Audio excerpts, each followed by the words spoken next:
doon. Sa bahan. Bahan.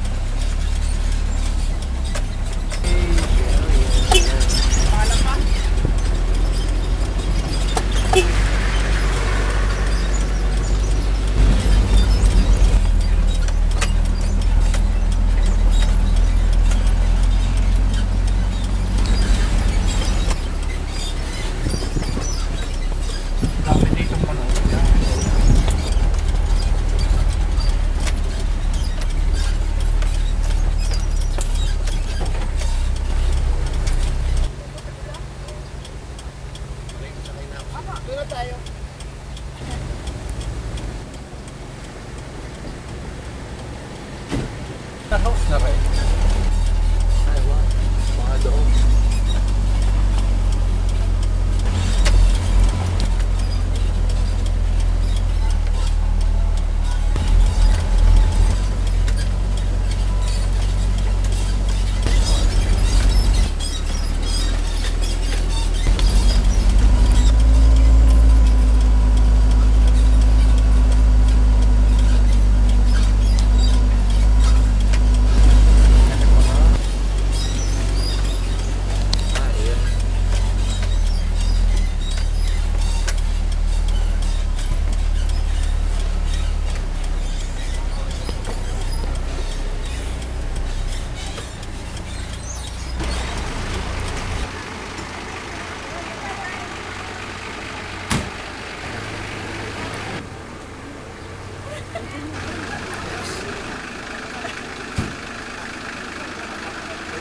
Pwede rin palang one pick. Hello sir, good morning.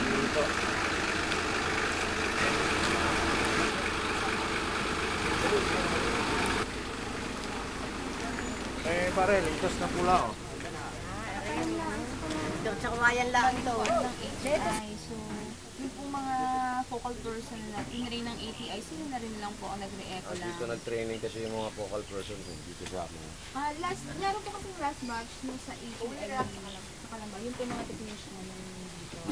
Yung Kalambang yun, dito nag-training yung mga focal person, tsaka yung Quezon. Dito nag-training. Doon tayo sa loob. Doon tayo mag-gawain. Galit tayo. Marami nang pumupunta dito taga Norte. Ano na kami, 6 batches na kami. Visitors, magpapatraining. Tapos yung iba naman, nagpa-farm visit lang. So mostly gusto nila is training sa organic vegetables, organic rice growing, organic range chickens, yun, tapos yung organic rice growing. Yun po ang mga seminars na in-offer. Pero ang main product po sa area, may ito po aming organic fertilizer. Dito po kung nakikita po ninyo, ito po yung aming sako ng vermicast or vermicompost. Ito po ay organic fertilizer, yung dumi po ng bulate, yung composting worms, African night crawler, yun po ang ginagamit namin. Tapos yung dumi nila, yun ang ginagamit na abono po sa ating mga pananim.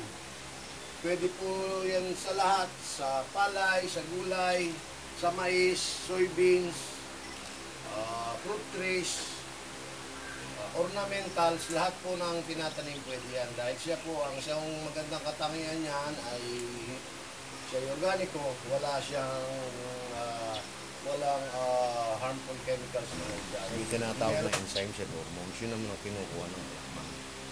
Ngayon, kung puro tayo synthetic or inorganic fertilizer, yun po, ang dala-dala lang naman, itong tatlo lang, nitrogen, potassium, nitrogen, phosphorus, and potassium.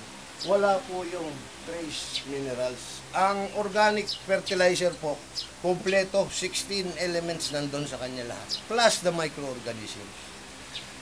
Yung chemical fertilizer kasi, pag in-apply mo sa lupa, sa una maganda. Pero habang tumatagal, nasisira ang lupa, nagiging maasim. Siguro na ano na ninyo yung term na naasim, nagiging acidic. Yung pagkuha ng pH, di ba po, dati 6, dati 6.8, bababa yan hanggang sa 4, hanggang sa 3, hanggang sa hindi mo na mapakinabangan yung lupa. Organic, kabaliktaran. Pag tayo nag-organic, since yung ating fertilizer ay hindi po siya chemicals, natural siya, hindi nasisira ang lupa. Hindi siya nasisira, hindi pa masama sa katawan ng farmer na nagtatanim dahil hindi rin tayo nagamit dito ng pesticide. Pesticide, herbicide, dito tayo nagamit dito. So hindi yan masama sa farmer, hindi po masama yan sa lupa, at lalong hindi masama sa bibili at sa kakain ng ating mga produkto. Dahil marami po sa ating mga kasamahan ay hindi po naiintindihan na ang karamihan ng sakit natin, sir, ay nanggagaling sa mga pagkain na ating kinakain na hindi natin alam na tayo pala'y nalalaso na. Isang one good example po dyan ay yung gulay. Kung makita ninyo kung paano pagtanim ng gulay, baka hindi po kayo kumain na ng gulay. Dahil literally talaga, pag nakita niyo yung protocol nila, talagang nilalaso na kami.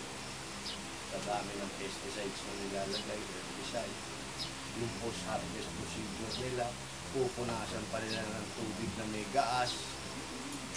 Pag sila'y nag-sorting ng small, medium, and large, yung sa pagtatanim po nila, ganyan palang kataas ang kamatis, ay binobomba na po yun 2 to 3 times in a week ng chemical ng kanilang anong tawag dito, halo-halo sa drum na herbicide, foliar, pesticide, saka fungicide.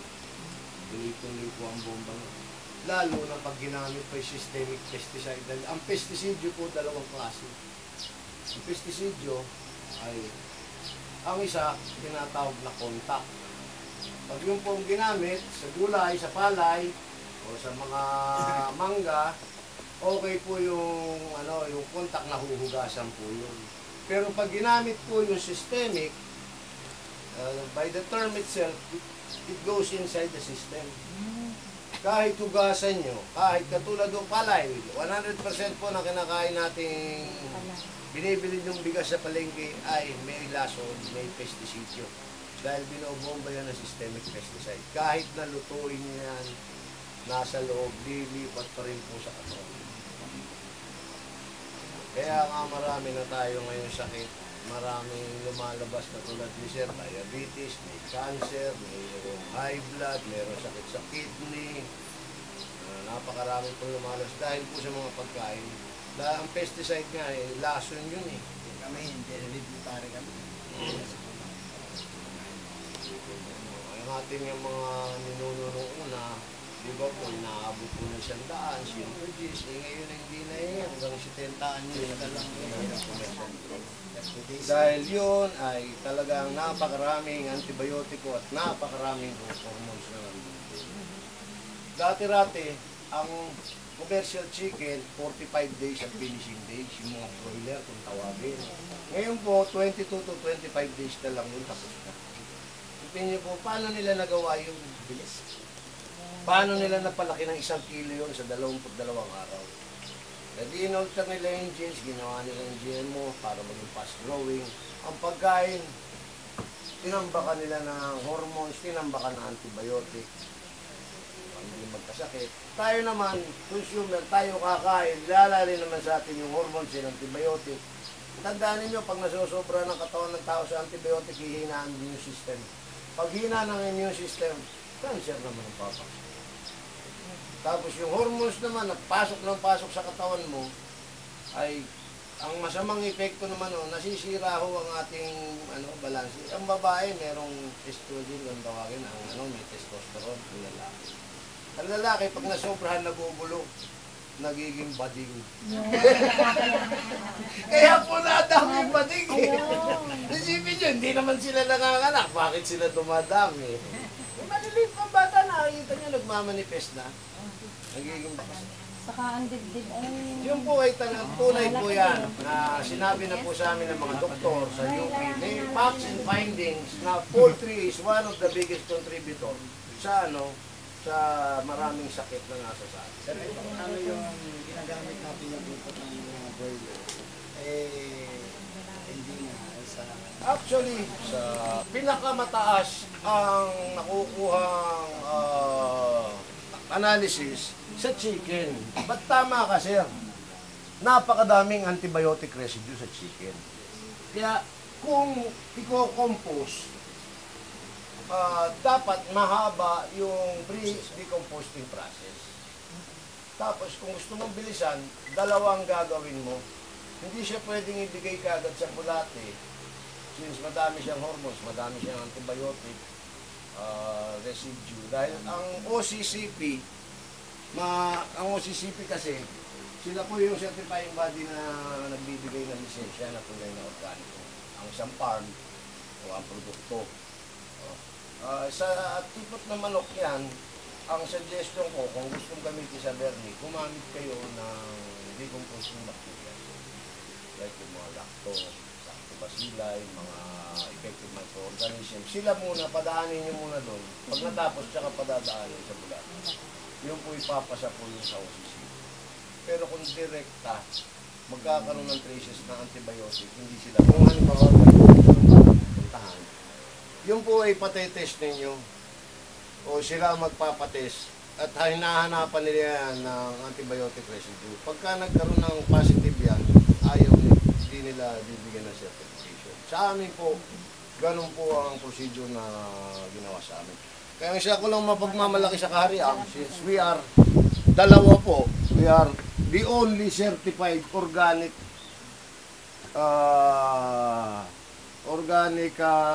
fertilizer or soil conditioner producer. Tayo lang po may lisensya sa buong Pilipinas. Sa dami-dami po ng gumagawa ng organikong fertilizer, organic products, Cariam lang po ang merong lisensya.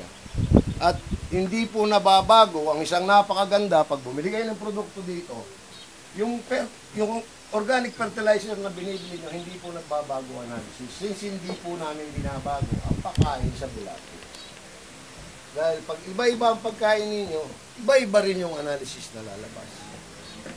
Dito yung dalawa pong pagkain, yung dumi ng kabayo, tsaka yung lahat ng verde greens na hindi na kailangan, damo, pinaganihan ng gulay, pinaganihan ng dayami ng palay, binibigay po namin sa bulate. Tapos kinukumbine po ng dumi ng kabayo. Tapos may ratio po kaming sinusunod para hindi po nagbabago ito. Ito po makita yung guaranteed analysis. It can go higher pero hindi na po bababa sa Sir, kung paghaluin yung kain ng kabayo, kalabaw, baka ng kain ng manok. Tandaan ninyo, ang ating pag nag-vermiculture kayo, lahat ng bagay na nabubulok pwede. Pwede nyo ibigay sa bulate. Pwede puro ang combination, ang mas madaming animal waste. Saka isipin nyo, pag nagre-vermi kayo, ang laking tulong eh. Basura na sa natulong na tayo pag by doing vermiculture. Imbis na itatapon lang kung saan-saan, yung tulad ng animal waste, imbis na itatapon nila sa ilog. Kunin natin, hingin natin, gamitin natin sa pagbubulate. Tapos yung dumi, ang pinoproduce natin, organic fertilizer, na hindi masama sa kalikasan, hindi masama sa farmer, hindi masama sa sa kakain. Kasi naturally grown, hindi tayo gumagamit ng pesticides. Pesticides naman po, maikwento ko po sa inyo, ang ginagamit po namin pesticides dito, dalawang bagay po ang pagkontrol namin ng peste. Botanicals and biologicals. Botanicals po, yun po yung mga concoctions na naririto sa indigenous sa lugar, katulad ng dako ng matrikakaw, sili, ugat ng makabuhay, yung mga halamang tinatanim na katulad ng marigold, nakaka-prevent ng mga maninira. Marami pong mga pwedeng paghalu-haluin, tapos hinahaluan ng sabon. Dahil tandaan ninyo, ang insekto, ang hingahan po na nila nasa tagiliran. Pag nilagay nyo po, hinaluan nyo ng sabon yun at sila, hindi sila makahinga na mamatay sila. Sa pulsera, anong sabon? Dapat po pag sabon ang recommended namin, perla. Dahil yun po ang hindi wala akong masyadong chemicals. Huwag po yung ginagamit natin sa ating washing machine. Kakanawin po yan. Dahil yung pong ginagamit sa washing machine, marami na pong chemicals na nilagay doon. Ano, sir, kung ang sabon na susunod, tanda ako Yung perla kaya kita nyo nga yung, di ba, sa mga binata, dalaga, maganda. Yun ang ginagamit, visual Facial, ano? Sige po yung mga waste ng animals, tulad po ng baboy, ito yung pinakain ng mix ng inorganic. Yung ibig ko sabihin may mga chemicals.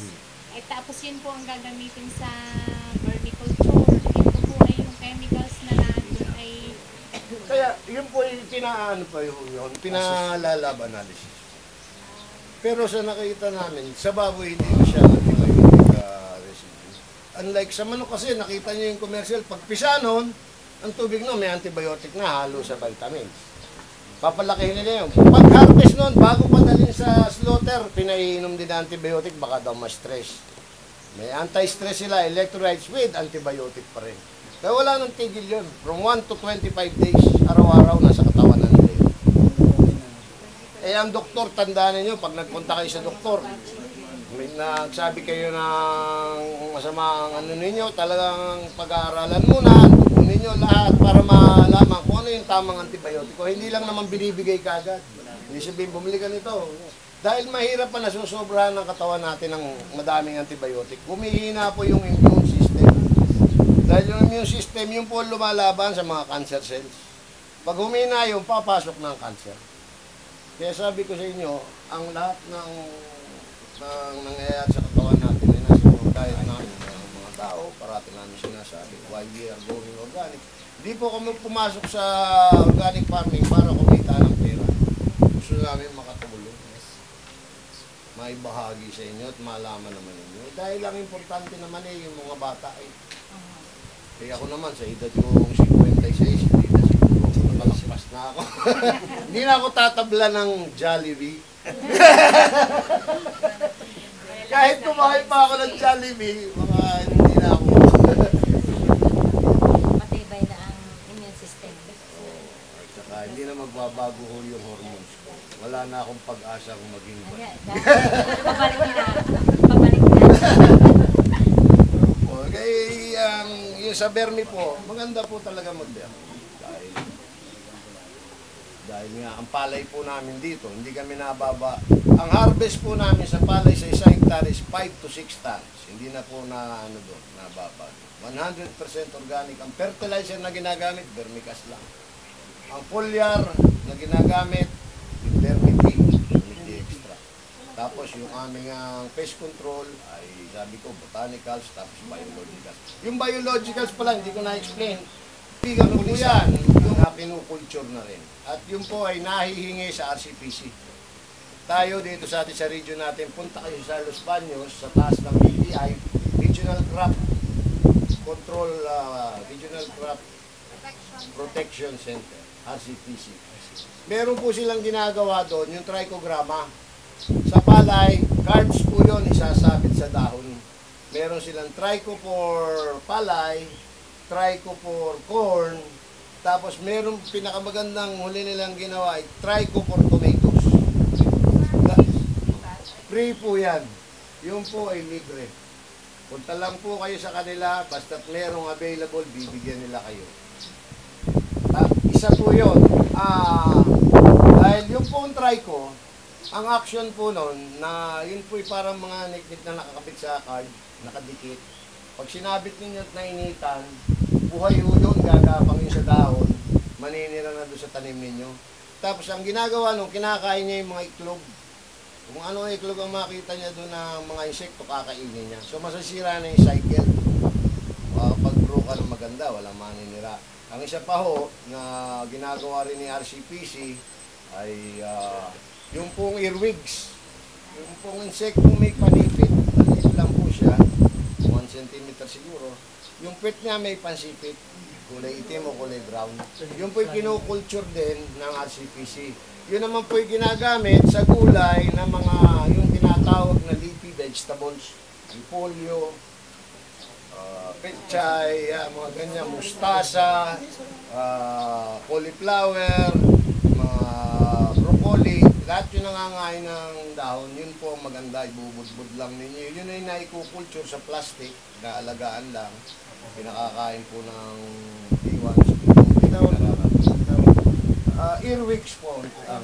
Ako ay napansin ko, yung tatay ko ay mananggitin ng tubal gatherer. Ay nakikita ko po doon sa marami. Maganda po yung beneficials po yun. Sa dalawang klase po ang kulisap. Hindi naman lahat ng kulisap ay maninira. Meron din tayong mga kaibigan kulisap na nakain, nagkukontrol ko sa maninira. Katulad dito po sa amin, ang kaharian mo ay seed grower. Meron tayong lisensya as seed grower. Ang kaharian lang po nga ang nagpuproduce ng palay seeds na 100% organic. Sa aming proseso, ito po yung pampitong tanim na namin, third, fourth year na ngayon, hindi po bumababa yung ani namin ng 5 to 6. Tapos yung dami po ng insekto sa palayan namin ay minomonitor po kasi namin dahil seed grower kami, may procedure na tinatawag na AISA, Agro Eco Analysis System. Ito po yung naglalagay ng kawayan sa halimbawa, ito ang isang hektaryang palayan, lalagay ng kawayan na ganyan na sa 4 na kanto at sa gitna. Yung po minomonitor namin sa vegetative stage ng palay ang number of pillars na lalabas plus yung insekto na naroon sa inyong palayan. Yung ibabaw, yung gitna at yung ilalim. Kasi ang insekto iba-iba eh. May mga insekto sa ibabaw, sa gitna at sa ilalim. Tapos nililista po namin yung weekly para makuha namin yung numero at ratio ng kaibigan at maninirang pulisya. Nung una po namin ginawa yan 3 years ago, ang ratio po ng maninira laban sa kaibigan ay 4:1. 4 na kaibigan, isang maninira. Pagkaraan po ng 6 cropping, so ngayon, tatanim na naman kami, magmaayos kami. Nung natapos kami ng 6 cropping namin, ang ratio po 6:1 na. 6 na kaibigan, isang maninira. Kaya ako po binanggit sa inyo yun dahil ang pag-i-spray, kahit na botanical spray, ay hindi po natin makukontrol.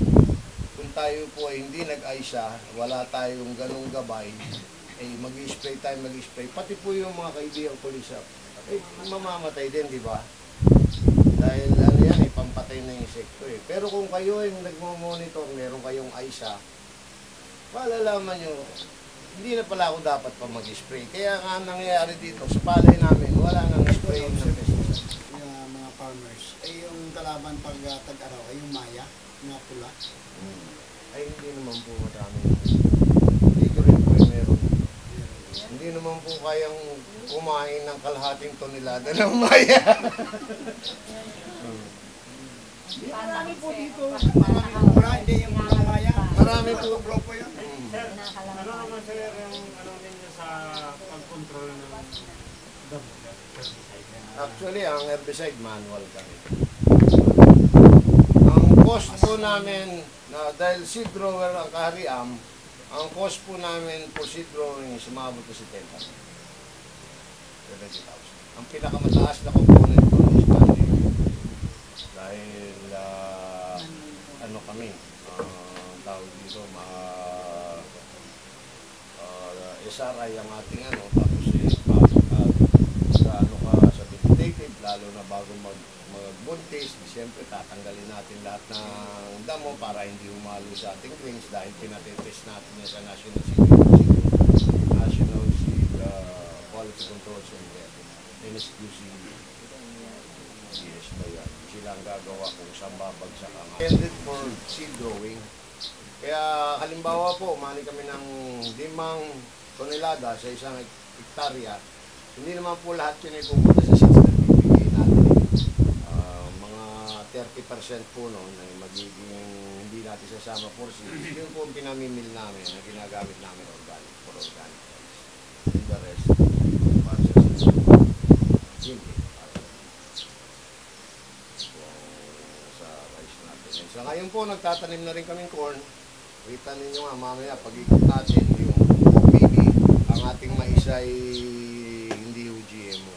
Dahil ayaw din po ni OCCP ang seeds that are genetically modified. Ayaw nila yun. Anong variety pong mais yun? Open pollinated yellow. Yellow corn. Para Yung doon sweet sa corn. ating ang ano kasi, yung mga manok po, na-notice niyo pagpasok ninyo, dalawang klase po yung manok sa Kariam. Isa po yung French Sasu or broiler type, na yun po ang intended for meat, meat production, kinakatayan. At yung pangalawa naman, yung layer. Yung layer, makikita nyo doon yung colored, yung may itim, iba po ba may yung- gray, may... Yung kaberi, iba pa. Yung kabir, ang kabir po Israeli, Sasu is French. Pero ang kanila pong pinanggalingan, more or less pareho. Ang pinag-mix-mix yung mga broiler variety. Meron po kayong pig native. Wala na ho kaming tinanggal. Meron kami baboy damo. Bago pa lang. Baboy damo na lang ang aming nalagaan na pararami. Hindi pa magastos. Ang pagkain po ng aming manok dito ay Kariam din na nag-mix. Since wala hong makukuhanan ng organic feeds. Ang aming production ng chickens, hindi na ho backyard, marami na ho, kaya kailangan kami ay nag-mix na sarili. Pagkakaiba lang po nun, ang aming feeds, yung three main ingredients ng feeds, which is corn, soybeans, and D1, yung dalawa dapat non-GMO, corn and soybeans. Yung corn, tinatanim na namin, soybeans, tinatanim namin. Pero as of that, bago ako, nakakabili ako ng OPB sa Batangas, OCCP. Tapos yung soybeans naman, Australia is producing organic soybeans, yung kami kumukuha. Tapos yung isa, ang pinakamahirap kunin, kung kayo hindi nag-organic, ay yung organic na D1. Since kami naman ay nag-grow po ng rice, may D1 tayo, ay organic ko naman yung protocol ng rice production. Sir, may gano'ng kalawang yung yellow, yung OPH yellow color? Sa ngayon, meron na siguro siya. Pero lalaki pa namin, meron pa kami another 2 hectares. Dahil marami kaming manok na nga, marami na kailangan na pag. Nag-release na kayo ng seeds na utaw. Yung actually, soybeans, first time pa lang namin nagtanim. Pero makita nyo kayo na, sana nga, na-harvest na kasi yung isang hektarya. Ipapakita ko lang sa inyo, meron kami suggestion, kung magtatanim kayo ng soybeans, i-adapt nyo yung procedure na ginawa namin dito. Medyo huwag natin sundin yung nire-recommend na IPD na ang distance ay napakalayo. Tapos ginagawa nila may tudling, itatanim na gano'n, parang may style ng ano nila. Ang nakita namin, ang disadvantage nun, ang daming damo, mag-weeding ka tapos mababa ang production. Since malalayo ang tanim. Same mo sa munggo, nga sinasabog din. Pareho nga eh. Hindi namin sinasabog ang soybeans. Tinatanim namin, pero mas malimit. Kasi, nakita namin, closer siya ang advantages na nakita, ang damo hindi nakaagaw. Tapos madami pa siyang bunga, from top to bottom. Punong-puno siya ng bunga. Ang boss ko kasi, si Mr. Bagatsing, actually, tiyuhin ko yun. Hindi naman siya farmer eh. Negosyante siya, sabi niya. Noong una nagtanim kaming mais, nakakakuha kaming kalahating kilo sa isang square meter. Yan. Yung mais, yung mani pala, yung mani, sa 1 square meter, nakakalahating kilo kami. Tinanong namin sa IPB, ano ba ang ani na soybeans? Bago pa lang nga kami. Pag kayo ay naka-2, 3 tonelada sa isang hektarya, napakaganda na. Since you are a first-time farmer, sabi niya, 1 ton is very good. Nung umani nga kami dito, sa ginawa nilang suggestion ng distancing, saka dami ng paglagay, ang inanay namin, wala pang kalahating tonelada, less than 400 kilos lang. Lalayo. Ang daming pumunta, tapos hindi pa na namin masyadong naalagaan at nakita namin hindi maganda. Gumawa kami kagad ng kasabay na. Yung nga malimit na ganun, yung isang trial namin, experiment doon, pagka-harvest, titimbangin na namin in 1 square meter kung gaano na nakuha namin. Sa amin kasi po, may utaw. Pero kasi kuhaan ko to, may mataas, merong... Iba-iba ho yata ang variety ng seeds yan eh. Ay nawala na ngayon sa Pangaw. Ito ay kinuha namin sa Stiart yung seeds nito. Dalawa yung source, isa sa Isabela, isa sa Stiart natin. Ngayon po, maliit po yun namin dito sa amin. Kasi parang malabo yung nakita. Yung una talagang bilog.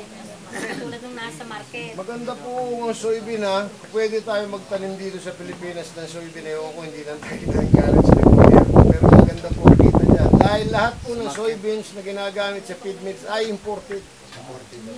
Nawala na yung nawala na yung native. Kaya natin, dito sa Batangas, kaya natin. Dati sa amin, sa Pilong Hindi naman maselan ang wala na ngayon, namatay na. Wala pang ano yun sa peste. Kahit hindi, wala akong bomba-bomba yun. Yun eh, vermicast lang ang gamit natin. Organic fertilizer.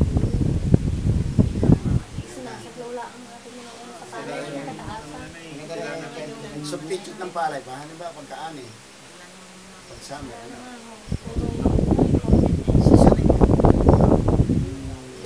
Ang soybean po dapat tinatanim po yan sa bago magtagulan. Hindi po kaya ng soybeans yung constant na nababasa. Mas gusto niya may... Kung magtatanim tayo, Ano katagal? 3 months. 3 months. Pagka yun po ay lahat ng dahon ay nanilaw, resin for seeds, medyo bababa ng konti hanggang 12 para maitago, ma-store. May question siya. Sir, balik na ako dun sa rice, organic rice. Nagbebenta po ba kayo ng bigas na? Nagbebenta kami pero hindi masyado madami ang production. Kasi sabi ko nga, ang kilo namin is 50 pesos. Pag po seeds, Pag sito, 50 rin yung aming available ngayon. Kaya lang kukunti na lang. 100 na lang ang naiwan at binili lahat ng butuan. 200 plus bags ang binili ng butuan. hindi lang po mga vegetables nyo kung nagbebenta kayo ng organic rice. For example, eggplant. Actually, ang aming vegetable and seeds namin comes from East West. Pero yung East West kasi kaibigan ko yung manager, si Tony Cortez. Nire-request namin na seeds na binibigay niya, hindi ko binobomba ng pundisyan. Ano po yun? Talaga nakaka-request sa kanila gano'n? Oh, hindi. Exception lang sa amin. Kaya nga po eh. Kasi yun po yung issue ni Mayor din, nung iba na i-grow natin organically, pero yung seeds natin, in the first place, hindi naman natin sure kung anong seeds na ginawa. Pero sa ngayon, na pinag-uusapan namin ni Tony, baka maggawa na rin sila. Kasi pagkakaiba lang naman kasi nang hindi mo lalagyan ng fungicide, dapat gagamitin mo kagad. Decision ka nila, display nila yan sa shelf, sa supermarket, dapat yun ay mayroong time na hindi pa siya masisira. Pero kung gusto nating talagang walang parang organiko siya, wala siyang chemicals, pwede natin i-request yun. Bigyan nila tayo ng seeds. Tatanim lang ang natin kagad. Nag-try niyo po bang magpa-analyze na yun rin ng pesticide tsaka ng hindi? Kung meron Hindi pa actually na kung merong residue na ay for sure meron dahil nandun na yun. Hindi man nakatikip na yun. Pag pina-analyze mo, positive ka agad yun. Oo, naroon na. Kulay lang nga, makikita mo, mapula-pula, di ba?